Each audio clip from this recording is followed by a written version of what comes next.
Did you go back and reflect on the Super Bowl, watch any film? Yeah, of course. I watched the Super Bowl at least 5-6 times.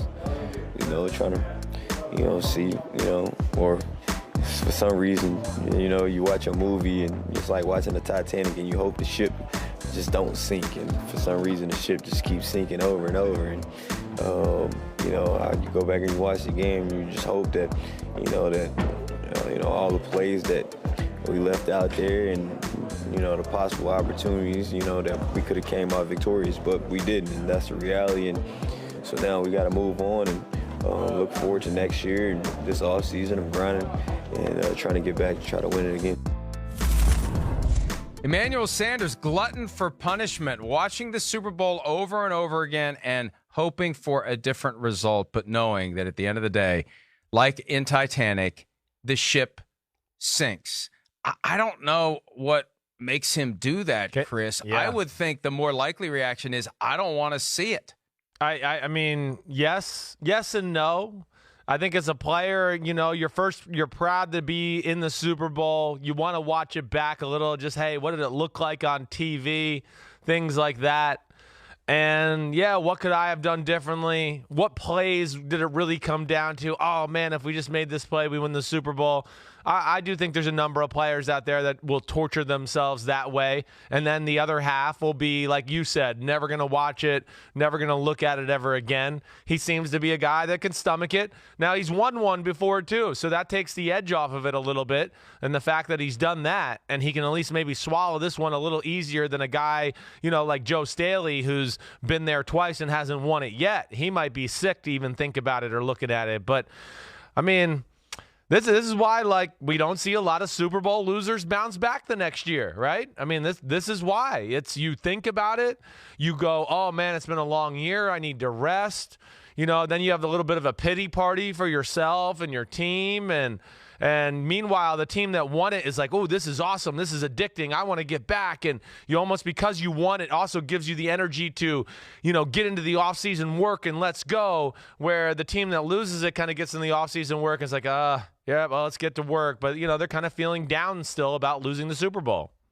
We're 5 years removed now from the ultimate deflating loss when the Seahawks had the game won against the Patriots. Right. They threw instead of calling a run, and it was intercepted by Malcolm Butler, and it was damage control for months by the Seahawks to get guys who were upset with how things went back on the same page. I mention that because if you have a guy like Emmanuel Sanders who's due to become a free agent, who is overly dissecting what went wrong and will have some strong opinions about what went wrong, including being open after he split a double team and was there to catch the game-winning, potentially touchdown pass, but Jimmy Garoppolo missed him.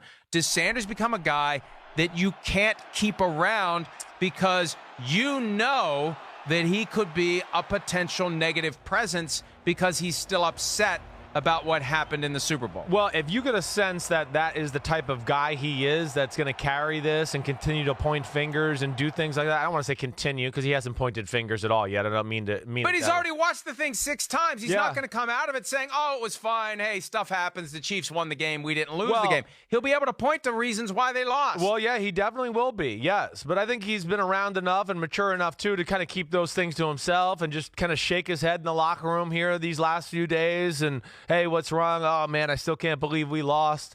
I think that's in the natural DNA of a lot of football players. I think that's probably within him anyways. Now, if you're the head coach and you feel like he's a guy that won't be able to handle his emotions, yes, then you have to think about that. Also, I would say, Mike, he's probably on the borderline anyways of coming back regardless. He's getting to that age where, do you really want to pay for a guy like Emmanuel Sanders at this point of his career and pay him big money? They do have other young wide receivers on their roster, so I think he will be one of their bigger decisions here in the next few weeks is whether to, keep him and try to get a deal done for free agency or move on and let some of these young guys kind of move up the ranks. Yeah, I think there's going to be a lot of decisions that the 49ers what do you have to think? make. What do you think goes on with the Niners? What's your feel? We've had a lot of gut of what we expect from the Chiefs. You tell me. I always like your gut. Your gut's pretty good. Hey. I just sent a text on the PFT Live chain to see where in the show I can ask you this question. I'm going to ask you the question right now. Okay. I'm going to go there. I'm going to do it. Yes, I am. You being I've been hanging around you too much. Yeah, I'm mocking you. I was I'm gonna mocking say, you. yeah, you doing. Here's the question. Right. Tom Brady picks up the phone and calls Kyle and says, hey, I grew up in Northern California. I was a huge 49ers fan. I'm getting toward the end of my career. I think I can help you guys get over the hump in 2020. I'd like to play for you. What do you think Kyle says? I think Kyle would be like, wow, man, that's, I respect, you saying that. Let me think about it. I think he probably would say that. He'd probably talk to John Lynch a little bit, have a conversation. I think ultimately he would go back with Jimmy Garoppolo because, one, he can sit here and go, wait, I don't know if necessarily Tom Brady's better than Jimmy Garoppolo. Two, it might be just 1 year with Tom Brady or 2 years, and then it's start from scratch again anyways. So that would be my thought. Hi, I'm Mike Tirico, and thanks for watching. Make sure to hit subscribe for the latest news and highlights from NBC Sports.